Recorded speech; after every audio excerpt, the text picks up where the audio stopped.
Hi guys, आज के इस लेक्चर में हम देखेंगे एब्स्ट्रैक्शन क्या होता है, एनकैप्सुलेशन क्या होता है, इनहेरिटेंस क्या होता है और इनहेरिटेंस के जो 5 टाइप्स होते हैं वो भी आज हम देखेंगे। तो बने रहे लेक्चर में, हम देखेंगे आगे। और इसके पिछले लेक्चर में हमने डिस्कस किया था क्लासेस क्या होती हैं, ऑब्जेक्ट्स क्या होते हैं, उन पर प्रैक्टिस भी की थी थोड़ी बहुत। अगर आपने वो लेक्चर्स नहीं देखे तो ज़रूर से देखें, क्योंकि वो बेसिक कंसेप्ट है ऑफ ऑब्जेक्ट ओरिएंटेड प्रोग्रामिंग। अगर आपने वो नहीं देखे तो आपको आगे का कुछ भी समझ नहीं आएगा। चलिए शुरू करते हैं। Abstraction is the one of the feature of object oriented programming where you show only relevant details to the user and hide irrelevant details. इसका मतलब क्या है?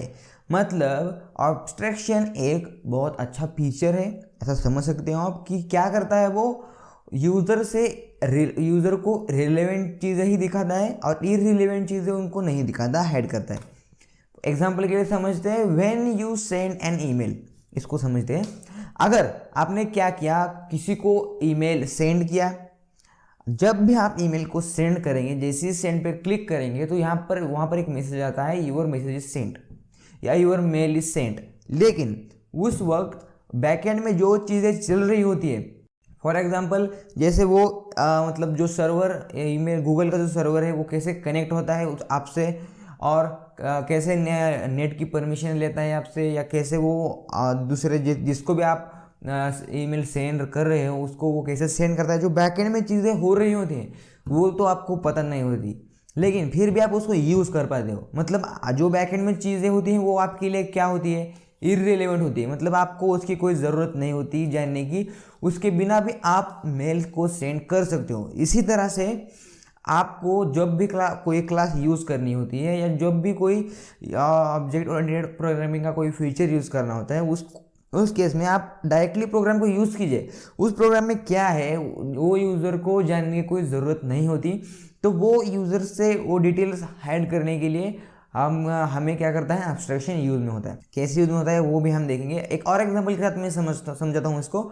जैसे आप कार ड्राइव कर रहे हैं, अगर आप कार ड्राइव कर रहे हो तो आपको अगर पता है कि गियर कैसे डालते हैं, या क्लच कैसे दबाते हैं, एक्सेलरेशन कैसे करते हैं गाड़ी का, ये सब आपको डिटेल्स अगर पता है तो आप थोड़ी सी प्रैक्टिस करके कार को सीख सकते हो। लेकिन क्या आपको कार सीखने के लिए उस कार का मैकेनिज्म सीखना ज़रूरी है?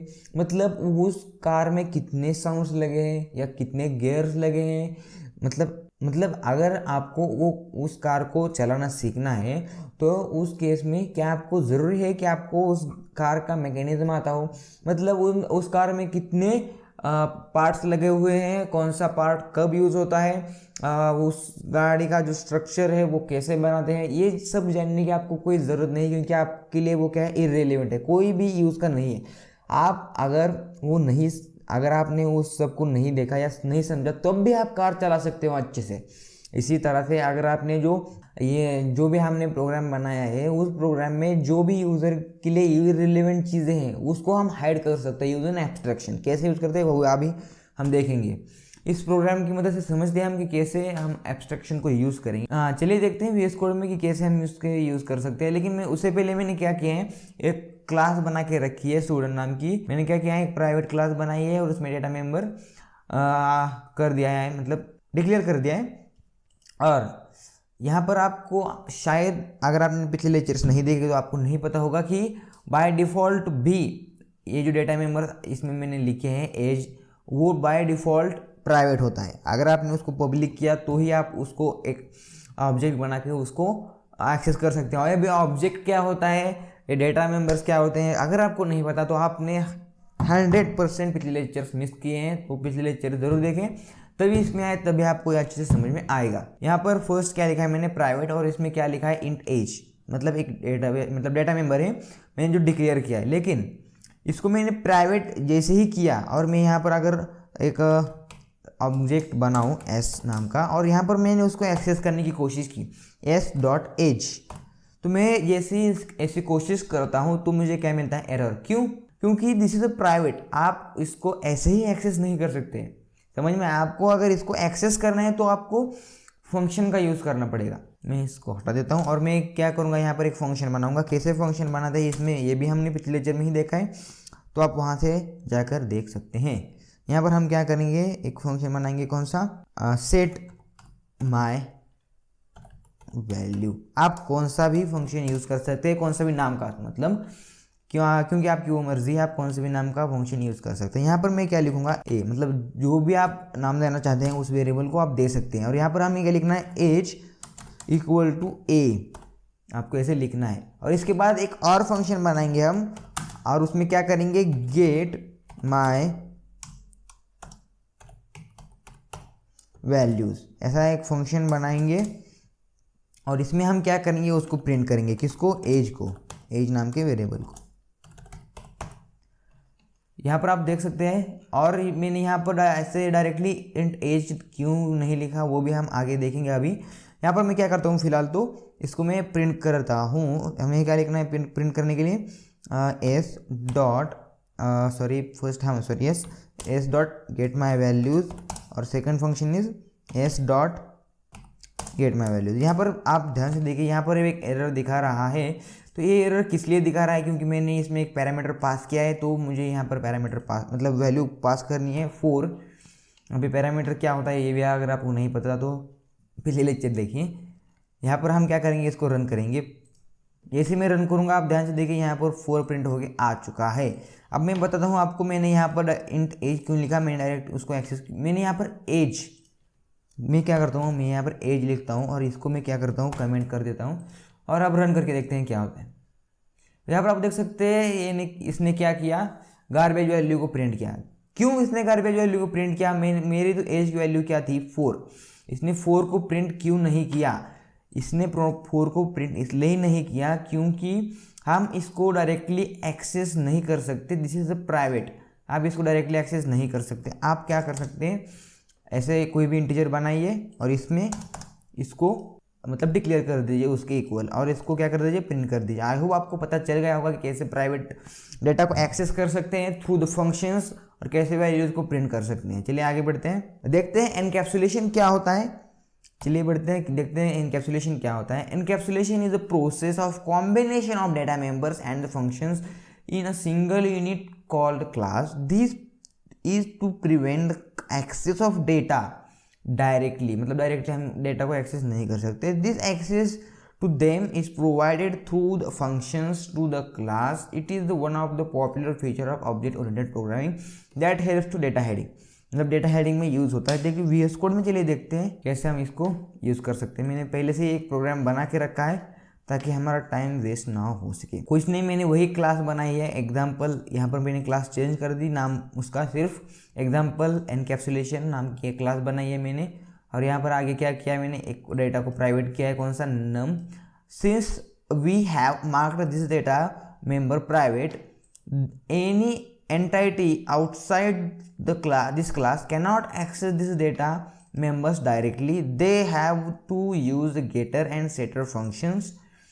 मतलब अगर मैंने इस डेटा को प्राइवेट किया तो इस डेटा को मैं एक्सेस नहीं कर सकता outside the class. Public getter function to get the functions of data members. Since this function are public, they can access outside the class. This provide access of the data members through them. मतलब जैसे मैंने इसको public किया तो यहाँ पर जो मैंने फंक्शन बनाए हैं ये फंक्शन पब्लिक होने की वजह से क्या है, मतलब मैं उसको एक्सेस कर सकता हूँ। यहाँ पर हमने क्या किया, इंट गेट नम, इस कॉन्स्ट का मतलब क्या है, हम ये जो वैल्यू है वो क्या है, कांस्टेंट है, मतलब हम उसको चेंज नहीं कर सकते। ये भी सब मैंने यहाँ पिछले लेक्चर में बताया है, अगर आपने नहीं देखे तो ज़रूर से देखें। गेट नम नाम का एक फंक्शन बनाया और मैंने क्या किया है, रिटर्न क्या किया है, नम को रिटर्न किया है। नम क्या है, एक इंटीजर है जिसको हमने प्राइवेट बनाया है, इसको हम एक्सेस करने की कोशिश कर रहे हैं यूजिंग अ फंक्शन। इसको हमने एक्सेस कर रिटर्न कर दिया और इसमें वैल्यू को प्रिंट कर दिया। चलिए इसको एक ऑब्जेक्ट बना के प्रिंट करने की कोशिश करते हैं रन करके। जैसे कि आप देख सकते हैं 100, मतलब हमने जो वैल्यूज प्रिंट की मतलब दी थी इनपुट में, वो वैल्यू प्रिंट होके आ चुकी है। आई होप आपको ये सब समझ में आ रहा होगा। चलिए आगे बढ़ते हैं, समझते हैं difference between abstraction and encapsulation. Abstraction is solve the problem in the design level, मतलब एब्स्ट्रैक्शन क्या करता है, प्रॉब्लम को डिज़ाइन लेवल पे सॉल्व करता है, और encapsulation solve the problem implementation level, मतलब ये इम्प्लीमेंटेशन लेवल पे उसको सॉल्व करता है। Abstraction are used by hiding the unwanted data by giving the relevant data, मतलब एक्सट्रैक्शन हम क्या यूज़ कर सकते हैं, इररिलेवेंट डेटा को मतलब हाइड करने के लिए और रिलेवेंट डेटा को उस तक पहुंचाने के लिए हम एब्स्ट्रैक्शन को यूज़ कर सकते हैं। Encapsulation means hiding the core of the data into a single unit to protect the data from outside the world. मतलब हम एनकैप्सुलेशन को कब यूज़ करेंगे, जब हमें कोड को हाइड करना है सिंगल यूनिट में, तब हम क्या करेंगे और उसको प्रोटेक्ट करना है फ्रॉम आउटसाइड द वर्ल्ड। मतलब आउटसाइड द वर्ल्ड से हमें अगर डेटा को सिंगल यूनिट में या कोड को सिंगल यूनिट में अगर हाइड करना है तो उस केस में हम एनकैप्सुलेशन को यूज़ कर सकते हैं। जैसे abstraction let's you focus on what the object does instead how it does. मतलब हमने देखा पिछले एग्जाम्पल में कि हमें कार को चलाना सीखना है, हमको कार कैसी चलती है वो नहीं सीखना। समझ में आ रहा है? मतलब हमें कार चलाना सीखना है, कार में जो मैकेनिज्म है वो उसको हमको नहीं सीखना है। आई होप आपको अब क्लियर होगा। Encapsulation means hiding the internal details और mechanism how an object does something. मतलब जो मैकेनिज्म होता है इंटरनल, वो उसको क्या करता है, वो हाइड करता है। एब्स्ट्रैक्शन आउटर, मतलब हम समझते डिफरेंस। एब्स्ट्रैक्शन क्या है? Outer layout used in of a design, for example outer look of mobile like it has a display screen and keyboard buttons and dial number। और encapsulation क्या है? inner layout used in the terms of implementation, for example inner implementation details like a mobile phone, how keyboard buttons and display screen are connected with each other using a circuit। ये सब क्या करता है? ये hide करता है। I hope आपको जो डिफरेंस है वो समझ में आया होगा। चलिए आगे बढ़ते हैं, देखते हैं इनहेरिटेंस का हमारा थर्ड टॉपिक। अब तक हमने क्या क्या देखा? What is abstraction, what is encapsulation, उसको कैसे यूज़ करते हैं, उसको कैसे अप्लाई करते हैं, उसको फंक्शन की मदद से कैसे एक्सेस करते हैं और उसको कैसे प्रिंट करते हैं। सेटर फंक्शन क्या होता है, गेटर फंक्शन क्या होता है, कैसे उनको प्रिंट करते हैं, वो सब हमने अभी देखा। आई होप आपको समझ में आया होगा। चलिए देखते हैं इनहेरिटेंस क्या होता है। लेकिन inheritance is the one of the feature of object oriented programming, ये हमको पता है। It allows the child class to acquire the properties and the functionality of parent class. मतलब सपोज आपके पास दो क्लासेस हैं, एक क्या है? Parent class. सपोज आपके पास दो क्लासेस हैं, पेरेंट क्लास, और सेकेंड क्लास कौन सी है? Child class. ये आपके पास दो क्लासेस हैं। इसमें क्या वो लगाया है? इनहेरिटेंस को कब यूज़ करते हैं हम? सपोज आपने जो पेरेंट क्लास बनाई है उसमें जो भी प्रॉपर्टीज यूज़ हुई हैं या जो भी फंक्शंस यूज़ हुए हैं वो आप चाइल्ड क्लास की मदद से एक्सेस कर सकते हैं। समझ में आ रहा है? मतलब जो भी प्रॉपर्टीज पेरेंट क्लास में है वही प्रॉपर्टीज आपको चाइल्ड क्लास में चाहिए, या जो भी फंक्शंस है वो आपको चाइल्ड क्लास से भी एक्सेस करनी है। उस केस में आप क्या कर सकते हैं? इनहेरिटेंस को यूज़ कर सकते हैं। आप ऐसा समझिए, अगर मतलब ऐसा हो सकता है कि अगर जो भी पिताजी है उनमें जो भी टैलेंट है वो बच्चे में भी आ सकता है, मतलब इनहेरिट होता है। समझ में आ रहा है? इसी तरह हम क्या कर सकते हैं, पेरेंट क्लास, अगर आपने चाइल्ड क्लास को इनहेरिट किया पेरेंट क्लास से, तो पेरेंट क्लास में जो भी फंक्शन यूज़ होते हैं वो हम चाइल्ड क्लास में भी यूज़ कर सकते हैं, as like child and parent class. Types of inheritance चलिए देखते हैं। First type is single inheritance, second type is multi level inheritance, third type is multiple inheritance, fourth type is hierarchical inheritance, fifth type is hybrid inheritance. चलिए देखते हैं one by one इनको। मैंने इनका भी जो है कोड लिख के रखा है ताकि हमारा टाइम वेस्ट ना हो। फर्स्ट देखते हैं हम सिंगल इनहेरिटेंस किसे कहते हैं। मैंने सिंपली एक क्लास बनाई है, क्लास ए नाम की, उसमें क्या किया है, पब्लिक में एक फंक्शन बनाया है, पब्लिक में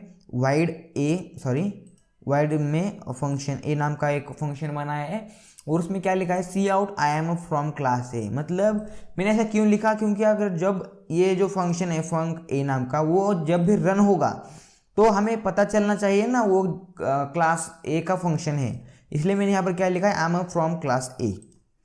और मैंने यहाँ पर क्या लिखा है, क्लास बी और public A. This is method, मतलब इसको यूज़ करके आप क्या कर सकते हैं, इनहेरिट कर सकते हैं। कैसे?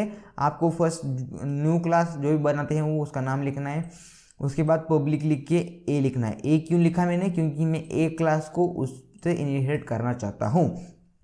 अब क्या होगा ऐसा करते ही, जो भी क्लास ए में फंक्शंस है, जैसे यहाँ पर फंक ए नाम का जो फंक्शन है, अरे अगर इसमें जो अभी डेटा मेंबर्स अगर होते तो उस डेटा मेंबर्स को और इस फंक्शन को, जितने भी फंक्शंस है इसमें, उसको मैं क्या कर सकता था, क्लास बी में भी एक्सेस कर सकता था या कर सकता हूँ। यहाँ पर मैंने क्या बनाया है, ऑब्जेक्ट बनाया है, किस क्लास का, बी क्लास का मैंने ऑब्जेक्ट बनाया है। ध्यान से समझे, मैंने बी क्लास का ऑब्जेक्ट बनाया है और बी डॉट फंक ए, इसका मैंने क्या किया है, फंक्शन को कॉल किया है। लेकिन फंक्शन ए कौन सी क्लास का है, क्लास ए का है, लेकिन मैंने उसको क्लास बी के ऑब्जेक्ट में एक्सेस कर सकता हूँ। This is an inheritance. मैंने ऑब्जेक्ट बनाया किस क्लास का, बी क्लास का, लेकिन मैंने एक्सेस किस फंक्शन को किया है, फंक्शन ए को, which is in class A. Class ए के फंक्शन को मैं ऑब्जेक्ट बी का ऑब्जेक्ट बना के एक्सेस कर सकता हूँ बिकॉज ऑफ दिस इनहेरिटेंस।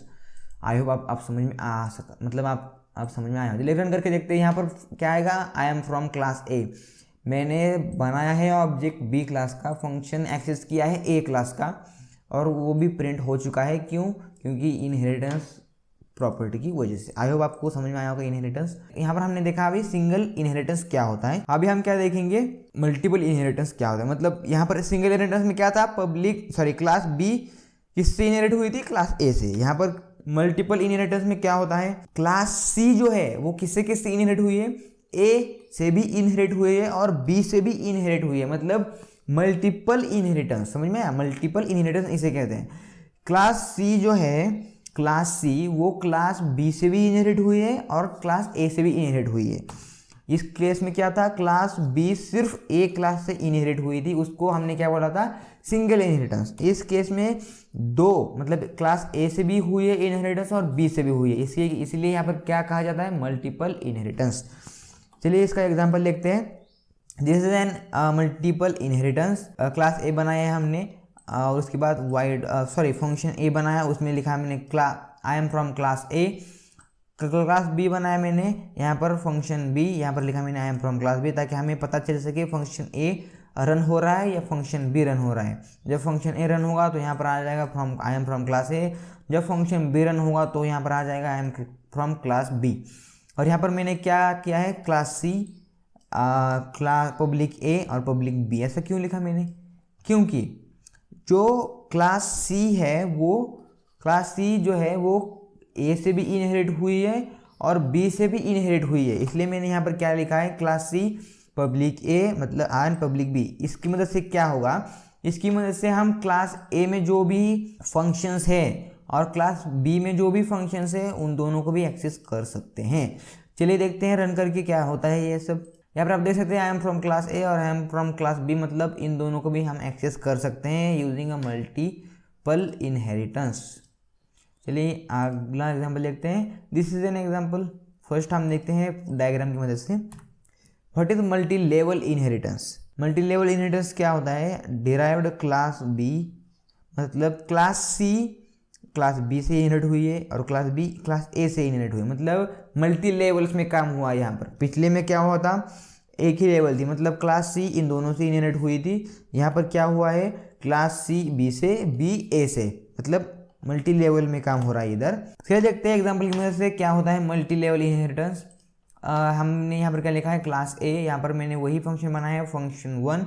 यहाँ पर मैंने लिखा है hello I am from class ए। क्यों लिखा है मैंने यहाँ पर ऐसा, क्योंकि हमें पता चलना चाहिए ना कौन से क्लास में ये फंक्शन रन हो रहा है। यहाँ पर हमने लिखा है क्लास बी, वही हमने पब्लिक ए लिखकर क्लास ए को इनहेरिट किया है। यहाँ पर क्लास सी भी लिखा है मैंने, और क्या किया है यहाँ पर पब्लिक बी लिखा है। पब्लिक मतलब लिखा है क्यों, क्योंकि क्लास बी को हमने सी की मदद से इनहेरिट किया है। लेकिन यहाँ पर जो डिफरेंस आता है वो क्या आता है, हमने क्या किया है, सी का ऑब्जेक्ट बनाया है, लेकिन फंक्शन 1 को भी हमने क्यों प्रिंट किया है, क्योंकि फंक्शन 1 तो क्लास ए से है और हमने ऑब्जेक्ट किसका बनाया, सी का। तो सी क्लास में तो यहाँ पर कहीं पर भी क्लास ए नहीं है। ऐसे क्यों हुआ, क्योंकि हमने क्या किया है, पब्लिक बी को भी मतलब इनहेरिट किया है, लेकिन जो पब्लिक बी है, क्लास पब्लिक बी लिखकर क्लास बी को हमने इनहेरिट किया है, इसलिए क्या होगा, जो भी पब्लिक ए है उसको भी हम एक्सेस कर सकते हैं, क्योंकि public class B class A से भी इनहेरिट हुई है। मतलब क्लास सी को हम यूज़ कर सकते हैं फंक्शन 1 और फंक्शन 2 की यूज़ के लिए।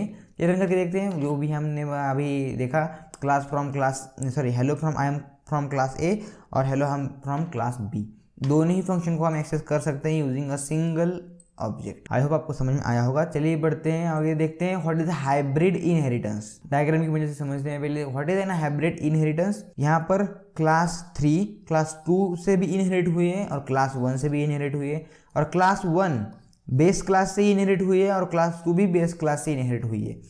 चलिए इसका एग्जांपल लेके देखते हैं। What is hybrid inheritance. Class ए बनाई मैंने, क्लास बी बनाई, क्लास बी को ए से इनहेरिट किया, क्लास सी बनाई मैंने और उस क्लास में किसी को भी इनहेरिट नहीं किया मैंने डायरेक्टली क्लास डी बनाई और उस क्लास डी में पब्लिक सी लिखा और पब्लिक बी लिखा। ऐसा क्यों लिखा मैंने पब्लिक से, इसलिए लिखा क्योंकि मैं क्या करना चाहता हूँ, पब्लिक सी लिखकर क्लास सी को भी इनहेरिट करना चाहता हूँ और पब्लिक बी लिखकर बी क्लास को भी इनहेरिट करना चाहता हूँ। यहाँ पर देखिए मैंने पब्लिक बी लिखकर बी क्लास को इनहेरिट कर लिया, लेकिन यहाँ पर पब्लिक क्लास बी ने पहले से ही पब्लिक ए मतलब क्लास ए को इनहेरिट कर लिया था, इसलिए हम डी को भी डी का यूज़ करके भी क्लास ए का फंक्शन को एक्सेस कर सकते हैं। यहाँ पर चलिए रन करके देखते हैं। This is from function, this is function from class C, मतलब हम फंक्शन क्लास सी से भी यूज़ कर सकते हैं। आई होप आपको समझ में आया होगा कि हाइब्रिड इनहेरिटेंस हम कैसे करते हैं। अभी हमने देखा कि हाइब्रिड इनहेरिटेंस कैसे करते हैं, लेकिन अगर मैंने यहाँ पर क्लास ए का भी कोई फंक्शन मतलब फंक्शन ए को एक्सेस करने की कोशिश की होती तब भी ये रन होता, क्योंकि हमने क्लास बी को एक्सेस किया है और क्लास बी ने ए को एक्सेस किया है, इसलिए हम सब फंक्शन को ऑलमोस्ट एक्सेस कर सकते हैं। आई होप आपको समझ में आया होगा। अगर समझ में आया है तो लाइक शेयर एंड सब्सक्राइब। हम मिलते हैं नेक्स्ट वीडियो में, तब तक के लिए कोडिंग करते रहे और सीखते रहे। जय हिंद।